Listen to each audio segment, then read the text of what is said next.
અમદાવાદ ગ્રામ્ય LCB police અને town પોલીસે ગૌવંશ કેસમાં 2 શખ્સોને ઝડપી પાડ્યા। ટાઉન પોલીસે ઘટના સ્થળે રિકન્સ્ટ્રક્શન હાથ ધર્યું।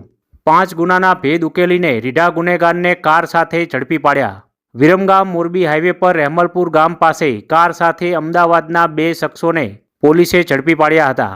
આરોપી ફિરોઝભાઈ ઉર્ફે ઉસ્માનભાઈ બલોચ જુહાપુરા અમદાવાદ અને આસિફ ઉર્ફે લેમ્પા અયુબભાઈ ભિસ્તી જુહાપુરા અમદાવાદને મારુતિ કંપનીની સફેદ કાર કિંમત ₹5 લાખના મુદ્દામાલ સાથે ઝડપી પાડવામાં આવ્યો હતો।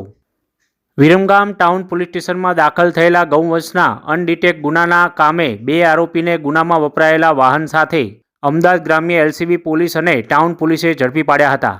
અગાઉ વિરમગામ ટાઉન પોલીસ મથકમાં ગૌવંશની ગુનો દાખલ કરવામાં આવ્યો હતો। વિરમગામ રહેમલપુર રોડ પાસેથી ગૌવંશના અવશેષો મળી આવ્યા હતા। આજરોજ અમદાવાદ ગ્રામ્ય એલસીબી પોલીસ અને ટાઉન પોલીસના અધિકારીઓએ પેટ્રોલિંગ દરમિયાન અમદાવાદથી વિરમગામ રહેમલપુર 4 રસ્તાથી મોરબી તરફ જવાના રસ્તા પર બાતમીના આધારે કેસર હોટલ પાસેથી સફેદ કલરની મારુતિ કંપનીની સિયાજ મોડલની 4 વ્હીલ ગાડી કિંમત ₹5 લાખ સાથે આરોપી ફિરોઝ ખાન ઉર્ફે અલ્લો ઉસ્માનભાઈ બલોચ રહે જુહાપુરા અમદાવાદ તેમજ આસિફ ઉર્ફે લેમ્પા અયુબભાઈ ભિસ્તી ઉંમર વર્ષ 35 રહે જુહાપુરા નાઓને ઝડપી પાડવામાં આવ્યા હતા। ઉલ્લેખનીય છે કે આ આરોપીઓ અગાઉ 4 ગુનામાં સંડોવાયેલા છે અને અમદાવાદ ગ્રામ્ય એલસીબી અને ટાઉન પોલીસે બંને શખ્સોને ઝડપી પાડવામાં આવ્યા હતા।